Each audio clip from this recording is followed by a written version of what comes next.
She set him up to fail in front of the entire class. But when he solved a problem even graduate students struggled with, the room saw her in a whole new light. The large lecture hall at the University of Michigan was buzzing with the low chatter of students settling into their seats, flipping through pages of worn-out notebooks and unlocking their laptops.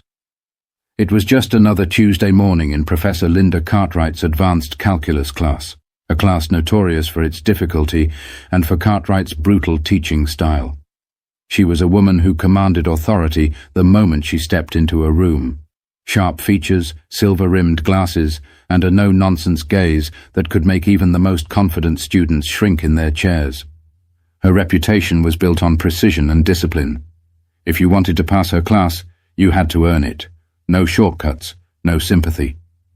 And today, she wasn't in the mood for nonsense. She strode to the front, heels clicking against the tiled floor, and in one swift motion snapped a piece of chalk between her fingers. The room fell silent. "All right," she said, brushing a stray blonde hair from her face. "Last lecture, we covered multivariable limits. Today, we push forward. Laplace transforms." She turned to the board and began writing. Long, intricate equations sprawled across the surface in neat, perfect script. Students scrambled to take notes, some already lost in the symbols, others pretending to understand. Cartwright thrived in this environment, the struggle, the pressure, the silent competition. She knew most students would flounder, and frankly, she preferred it that way.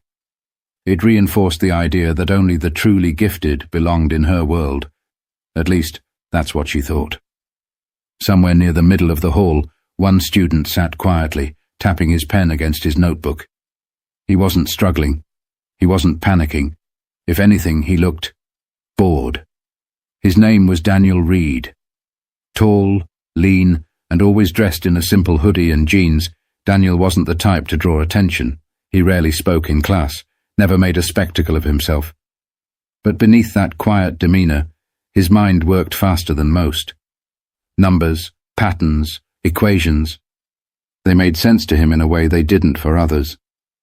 He glanced at the board, eyes scanning the equation. Something was off. A small mistake. Just a minor one, but a mistake nonetheless.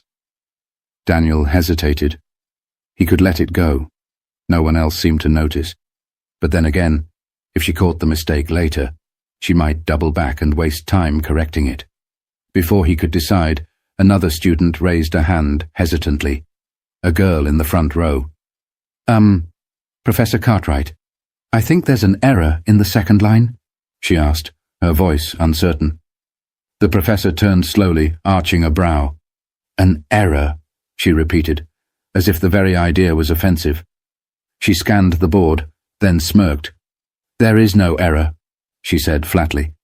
The girl's face turned red and she quickly looked down, embarrassed.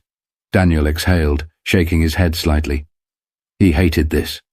The way some professors dismissed students, the way they acted as if they were beyond making mistakes. And before he could stop himself, his hand was in the air. "Actually," he said, his voice calm, "there is an error." A ripple went through the room. Heads turned. Cartwright's expression didn't change, but there was a flicker, just for a second, of irritation in her eyes. "Oh," she said, arms crossing. "Enlighten me."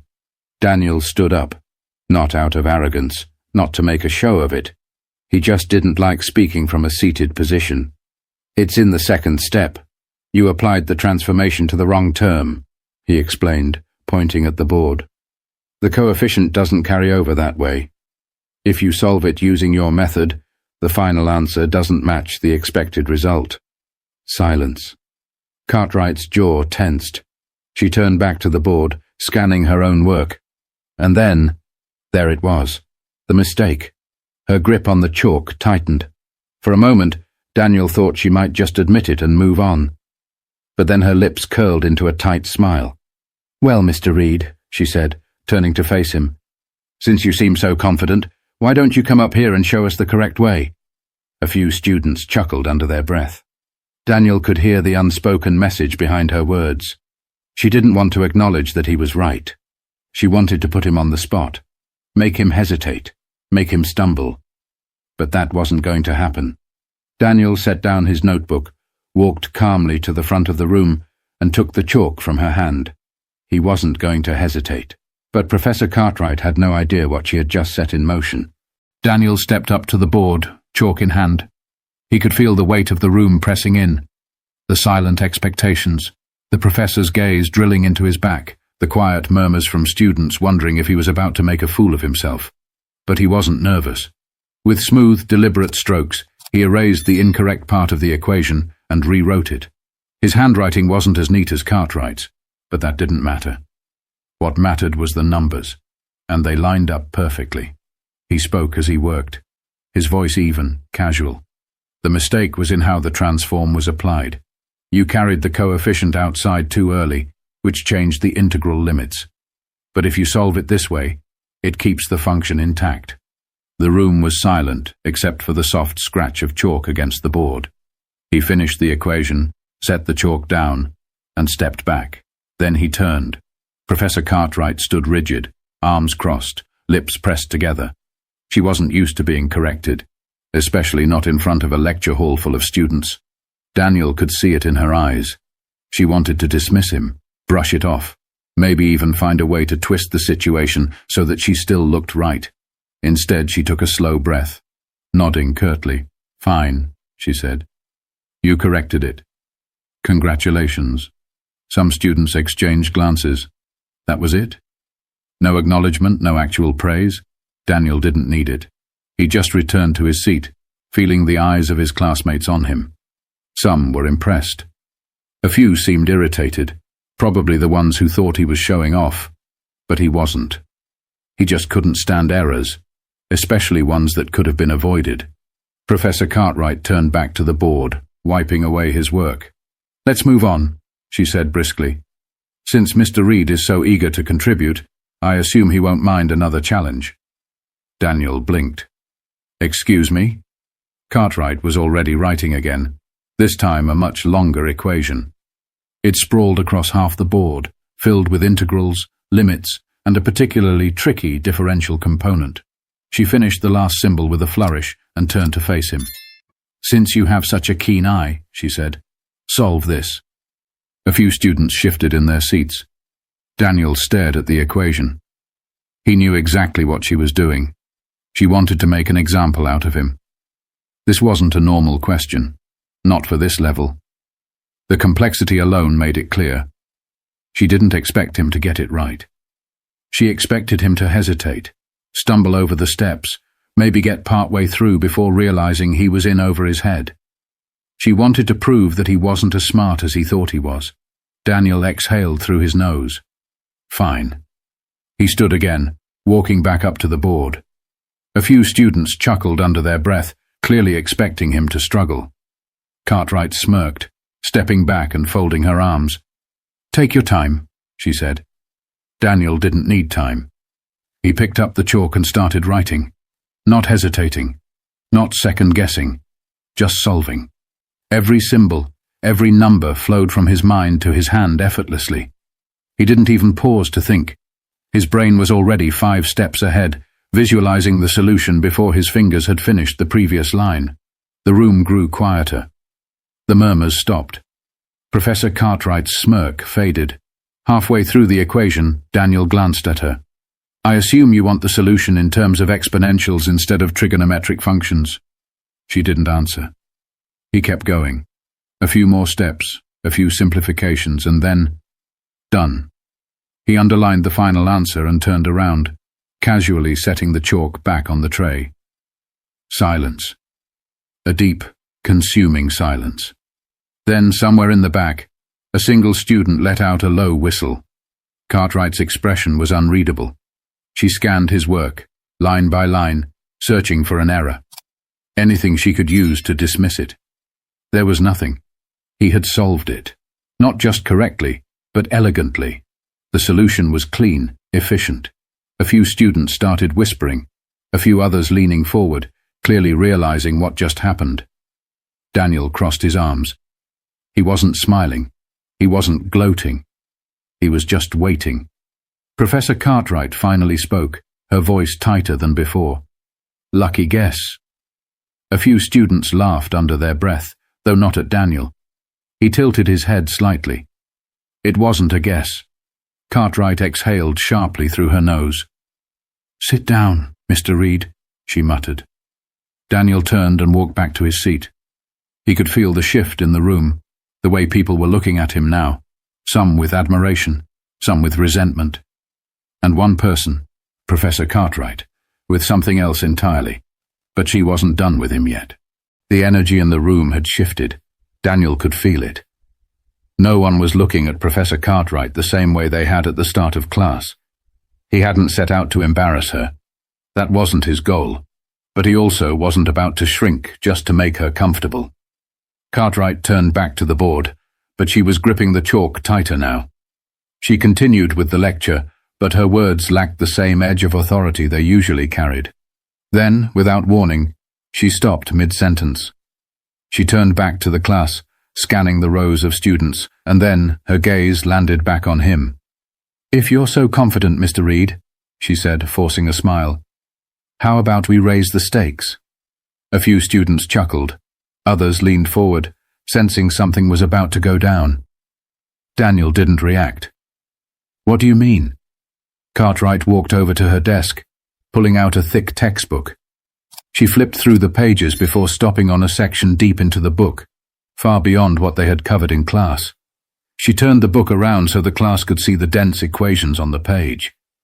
"This," she said, tapping a particularly intimidating problem, "is from an advanced graduate-level course, something I wouldn't expect any undergraduate to be able to solve." A murmur rippled through the room. "But since you seem to have a natural talent for this, why don't you prove it?" She smiled, but her eyes were sharp. Daniel exhaled slowly. He could see what she was doing. This wasn't about math anymore. She wanted to break him. This wasn't a test of skill. It was a power move. She wanted to push him past his limit, make him struggle in front of everyone. Maybe he'd get part of the way through, hesitate, and then she'd step in, remind the class why she was the authority in the room. He could refuse. He didn't owe her this. But the way the students were watching him, the way some were waiting for him to back down, made his decision for him. He stood up. Cartwright's smirk wavered for just a second. Daniel walked to the front of the room. She handed him the textbook, but he didn't even look at it. He had already memorized the problem. Without a word, he picked up the chalk. He knew the strategy. She had pulled this trick before, picking something just out of reach to humble students who thought too highly of themselves. But she had miscalculated. Daniel lived for problems like this. He started writing.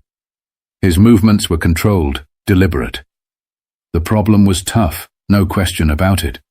But tough didn't mean impossible. As he worked, the whispers in the room faded. The only sound was the chalk against the board. He didn't rush. He let each step unfold naturally, flowing from one equation to the next. Every simplification, every transformation, it was all leading to the inevitable answer. And then, finally, he boxed the final result. He turned back to the class. Silence. Cartwright's face was unreadable. But her clenched jaw, the stiff way she held herself, he knew. She had thought this would put him in his place. Instead, he had just made her look like a fool. A student in the back let out a low laugh, shaking his head. "Yo. What?" Even the students who had been skeptical were now staring at Daniel differently. Cartwright's hand twitched slightly at her side. She had to say something. She had to take back control of the room. "You've skipped a step," she said, her voice clipped. Daniel raised an eyebrow. "No, I didn't." Her fingers curled slightly. "Yes, you did." Daniel turned back to the board, scanning the work. Then, without missing a beat, he pointed to a section near the middle. "This step here, where I simplified the partial fraction decomposition. That's what you're talking about." Cartwright didn't answer. He nodded. "I didn't skip it. I just did the calculation mentally because it was straightforward." The class was dead silent. Cartwright's face was tightening by the second. Daniel turned back to her. "But if you'd like, I can write it out." The way he said it, it wasn't cocky. It wasn't even challenging. It was just matter of fact. And that made it worse. He wasn't trying to make her look bad. She was doing that to herself. Cartwright inhaled sharply. "No, that won't be necessary." She turned back to her desk, setting the textbook down a little harder than she needed to. Daniel could feel the shift in the air.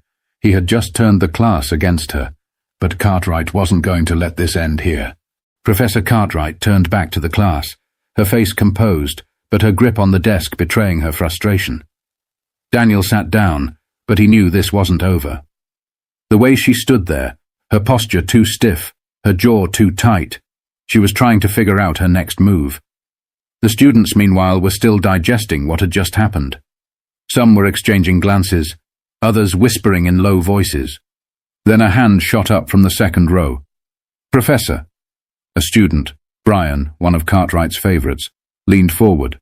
"If he got it right, doesn't that mean Daniel just solved a graduate-level problem? Shouldn't that, mean something?" Cartwright's lips pressed into a thin line. Brian wasn't wrong, but admitting that would mean acknowledging that she had underestimated Daniel. "I never said it was impossible," she responded smoothly, "only that it would be difficult for an undergraduate." There was something slippery about the way she said it, like she was already trying to rewrite what had happened. Daniel let out a slow breath, staring at the desk in front of him. He wasn't looking for validation. He didn't need her approval. But the class did. They needed to see what was happening here. Another student raised their hand.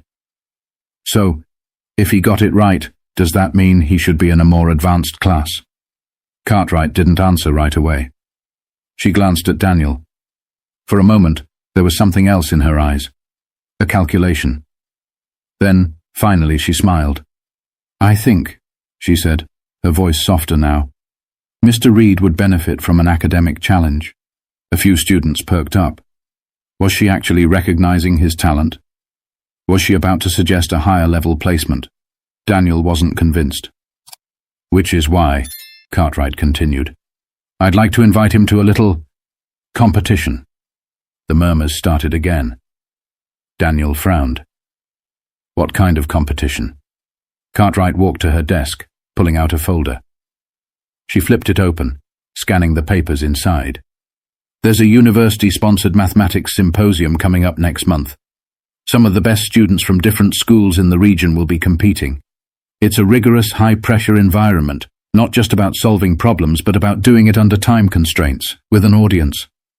She looked up, eyes locking onto his.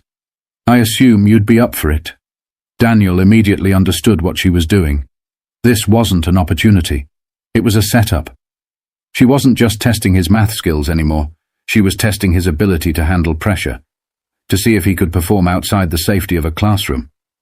If he failed, it wouldn't just be in front of his classmates. It would be in front of professors, graduate students, and some of the best minds in the field. He could feel the weight of the room. People were waiting for his answer. If he backed down now, it would look like he had gotten lucky today, that he wasn't actually as capable as he seemed. And if he accepted, he'd have to win. Daniel exhaled, then nodded once. "I'm in." Cartwright's smile didn't reach her eyes. "Excellent." But she wasn't finished with him yet. The news spread fast. By the time Daniel stepped out of the lecture hall, students were already whispering about it in the hallways. A few nodded at him with newfound respect. Others looked at him the way people look at an athlete about to enter a championship game, curious, expectant, waiting to see if he'd live up to the hype. Daniel barely paid attention. He had bigger things to focus on. The symposium was in 4 weeks. That meant he had 4 weeks to prepare for a competition that people spent months, sometimes years, training for. That night, he sat in the campus library, surrounded by textbooks, notebooks filled with calculations, and a half-empty coffee cup that had long gone cold. He had always loved math, but this was different. This wasn't just about numbers anymore. This was personal. Burning the midnight oil already? Daniel looked up to see Brian standing by his table, hands in his pockets. He shrugged. Gotta be ready. Brian smirked, pulling out a chair and sitting across from him. Dude, you're already ahead of half the people who compete in these things. Cartwright's just pissed that you embarrassed her. That's the only reason she threw you into this. Daniel leaned back in his chair. I know. Brian studied him for a second. So why do it? Daniel thought about that for a moment. He had asked himself the same thing more than once. He didn't need to prove anything. He could have walked away, let the moment pass. But he also knew how people like Cartwright operated. If he backed down, she'd use it as confirmation. She'd find a way to frame it, say that he was talented but not disciplined enough, intelligent but not ready for real challenges. She would make sure that's what people remembered. Daniel wasn't going to let that happen. Because she expects me to lose, he finally said. And I want her to be wrong. Brian grinned. Now that I can respect. 4 weeks later, Daniel stood in a large auditorium-style lecture hall at the University of Pennsylvania, staring at the panel of judges and the long digital timer displayed above the stage. Competitors sat in assigned seats, their desks filled with scratch paper, pens, and one simple directive. Solve the problems faster and more accurately than everyone else. Professor Cartwright was in the audience. She hadn't spoken to him much leading up to this. No encouragement, no advice, just a polite nod when they arrived, as if she were a mere observer instead of the person who had thrown him into this. Daniel knew what she was waiting for. She wanted to see if he'd crack. The timer started. He didn't. The first round was mental math, solving problems without writing anything down.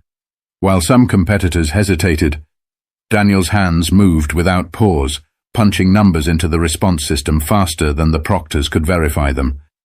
The second round was theoretical application, breaking down concepts into proofs. Here, his natural intuition took over. Numbers weren't just numbers to him. They were patterns, rhythms, structures that built upon one another. The third round was speed solving. This was where most people tripped up. Pressure could make even the best students second-guess themselves. But Daniel thrived under pressure. He kept going, ignoring the murmurs as his name crept higher and higher on the leaderboard. By the final round, there were only 2 competitors left in serious contention: Daniel and a PhD candidate from MIT. The last problem appeared on the screen. It was brutal. Layers of integrals nested within summations. A problem designed to test not just knowledge, but endurance. Daniel's pulse steadied. He exhaled, picked up his pen, and started writing. But what happened next, no one saw coming. 1. The clock ticked down, the final seconds stretching like an eternity. Daniel's fingers gripped the pen, his mind running through the layers of the problem faster than he could write. Every part of the equation had to be perfect, no shortcuts, no miscalculations. He could hear the faint scribbling of his competitor next to him, the MIT PhD candidate who was just as determined. They were neck and neck, each racing to finish first. Daniel's heart pounded, but his thoughts were clear. He saw the pattern, the shortcut no one else would see. And that was it. His hand moved faster, slashing through the numbers, simplifying expressions in ways most students wouldn't even think of. He didn't need to double-check. He knew. Final answer. He boxed it and set his pen down. The timer buzzed. Daniel looked up, his breathing steady. His competitor was still writing. The room was dead silent. Then one of the judges stood up, walking over to examine both answers. The tension was thick enough to cut with a knife. After a long pause, the judge raised his microphone. The winner of the 2025 University Mathematics Symposium is Daniel Reed. The room erupted. Some students clapped, some let out audible gasps. But Daniel didn't react right away. He just exhaled, letting the reality of it sink in. He had won. Not just against the other students, but against the expectations placed on him. Against the professor who had doubted him. against the unspoken assumptions that had tried to define him before he had the chance to define himself. Professor Cartwright was motionless in the crowd. Daniel met her gaze. For the first time, she looked unsure, like she was reassessing everything she thought she knew. She wasn't smiling, but she wasn't scowling either. She gave a slow, almost imperceptible nod. Daniel didn't need an apology. He didn't need validation. He had let the numbers speak for themselves. The next morning, Daniel walked into class, taking his usual seat. Cartwright entered a few minutes later, just as composed as always. But this time, when she scanned the room, her gaze landed on him with something different. Respect. She cleared her throat. "Before we begin today's lecture," she said, "I'd like to acknowledge the results of yesterday's symposium." The room fell quiet. Daniel Reed took first place in a competition against some of the best mathematical minds in the country, she continued, her voice even. "That is no small achievement." A few students clapped. Brian shot Daniel a knowing grin. Cartwright turned back to the board. "And with that said, let's begin." That was it. No over-the-top praise, no long speech, just an acknowledgement. And somehow, that meant more than anything else. Because Daniel hadn't needed to prove himself to her. He had needed to prove something to himself, and he had. Because sometimes the best way to change people's minds isn't through words, it's through undeniable truth. If you enjoyed this